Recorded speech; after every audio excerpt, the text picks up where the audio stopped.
Ryan, nilichanganyikiwa kama wewe. Sikujua Isa angefanya hivyo siku ya harusi yetu. Kuna mambo mengi ambayo nataka nikueleze. Ryan, kuna sehemu ya maisha yangu niliogopa kukuambia. Aisha alinivuta kufanya makosa makubwa sana. Nilipata mimba na sijui kama ni Aisha. Nilikuwa naogopa sana kukuambia ukweli huu. Nilijua unaweza kuniacha milele. Neema, siwezi kusikia tena. Nilikuamini, lakini kila kitu nilichojua kimebadilika. Ryan, tafadhali. Naomba uondoke.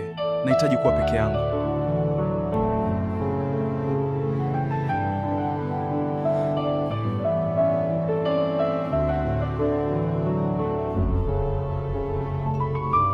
Umefanikiwa Isa. Umeharibu kila kitu kabla Ryan hajamuoa Neema. Nilifanya kama ulivyotaka. Harusi yao imeisha. Sasa Ryan atarudi